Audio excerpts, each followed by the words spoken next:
Hey everybody, Brant here with Nutrition First Coaching. I want to talk about why most diets fail for people and why the term diet in general needs to be changed in your mindset to really mean more of a lifestyle. And this is where I like to give people a quantifiable rule, and the 80-20 rule is really probably the easiest way to think about this. And to really define that, I'd like to give you a scenario and then we'll talk about the actual structure of it. So you're great all week, you've been really nailing your diet, and you're eating the quantities you want, you're getting the veggies in, you're hitting your protein numbers, everything looks good. Only Friday night, your friends from work say, hey, we're gonna go do this happy hour, why don't you come? So you go reluctantly because you know there's gonna be a lot of temptations. Next thing you know, there's chicken wings out there, there's bar food, there's all kinds of little snacks on the table, and you decide, okay, I'm just gonna have one drink here, and I'm not gonna go crazy. I'm just gonna make it, a mixed drink, so there's not a whole lot of extra carbs in there, just the alcohol, and you make it through. Then you get the next morning, and your spouse says, hey, we have so-and-so's birthday party tonight, and it's your niece's birthday party. So you go to that, and all you can think about is like, oh man, there's gonna be birthday cake, there's gonna be all these things I wanna eat, but I don't wanna eat. So you try to be as good as possible. Next thing you know, you're starving, you try to stay on your diet plan the whole day, and you end up just breaking down and eating all kinds of food, not knowing how much you got, having different quantities of cakes and sugars and all the things you've been trying to avoid all week. Well, now those 6 days of really being dialed in with your diet are just erased. So you had a 200 or 300 calorie deficit all week. You were close, you're losing that pound and a half, and then you put it all back on. Sunday, you feel terrible. You're hungover a little bit from all the bad foods. Your joints are achy. You just feel sluggish in general, and this pattern repeats. So this is why it is so challenging when you're trying to make this so restrictive and you're trying to be healthy in general, trying to lose a little weight, have a good body composition. You have general health and body composition goals. That's where I think the 80-20 rule comes in. So the way I like to define this to people, and this could be the 90-10 rule, you can take any ratio you want in here, but 80-20 seems to work really well with people's lifestyle.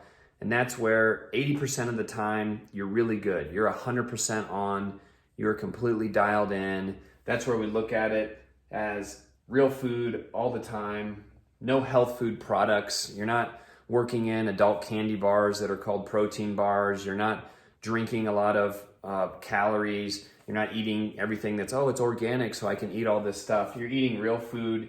We're talking veggies, lean meats, starchy carbs. Those are all your root vegetables, tubers. And then you're getting in the healthy fats, nuts and avocados, and you're really dialing in the portions you're eating, so your quantity is really controlled.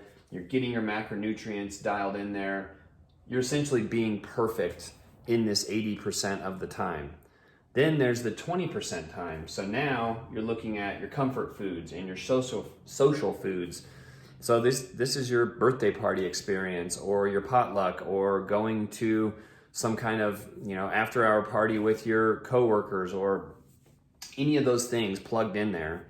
When typically the weekend, we tend to lose a little bit of control with some of that stuff. Now, we're not going crazy in this area, and yes, it's okay to have a little bit here and a little bit there, but we're still gonna essentially keep track of it, whether that's in our mind or we're actually keeping track of it by measuring it somehow.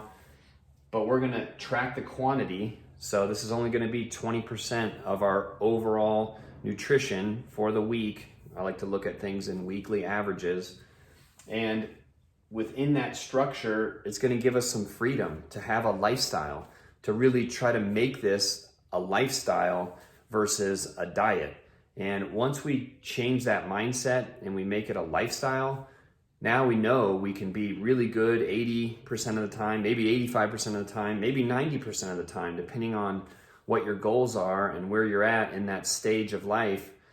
then that gives you the freedom, the other percentage left, 20, 15, 10% left, to really think about it in terms of like, okay, I'm going to enjoy some of these things. I'm not going to be that person at a party with their Tupperwares, eating out of there, and then the whole time just thinking about how much you want this dessert, or you wish you could have a couple drinks, because we're going to control that other percentage, and we're going to make sure we enjoy things, but we're going to keep track of them, loosely, but make sure they're not wrecking our goals long term. So that's how I like to define this, as a lifestyle around nutrition, and not a diet, but a nutritional plan and a lifestyle. And that, to me, is really how to make it functional long term. Of course, there's little peaks and valleys, and you're going to dial things in a little bit more. And whenever we work with somebody, we talk a lot about trying to periodize your nutrition, where there might be times where you're really strict and you're in this 80% for several weeks on end. And then you go into like a little 20% maintenance calories, and you're working on some different goals at that point. But think about it as a lifestyle. Think about it as a long-term solution versus a short-term diet fix. And this is when your mindset changes and you can put all this stuff into place. So if you'd like somebody to guide you along with that, that's what we do. We're experts at that, and we can help you get through those different kind of phases in life. And that's a lot of times why we work with people for 6 months to a year or even longer, because all those things kind of undulate through the year, the different seasons, different events come up. Maybe you're in a global pandemic, so that kind of changes everything. But you have to go through some of those phases in life and learn how to periodize your nutrition so that it becomes a lifestyle, it becomes a complete way of living for you. All right, try to apply that to yourself, see what kind of success you have. Like and subscribe to our YouTube channel. Fire us some questions. We like to answer all this stuff. I'm just going to keep talking about things that I talk to my clients about all the time. Seem to be these common questions to answer, and keep trying to get some good information out there and keep trying to move people down that healthy nutrition path.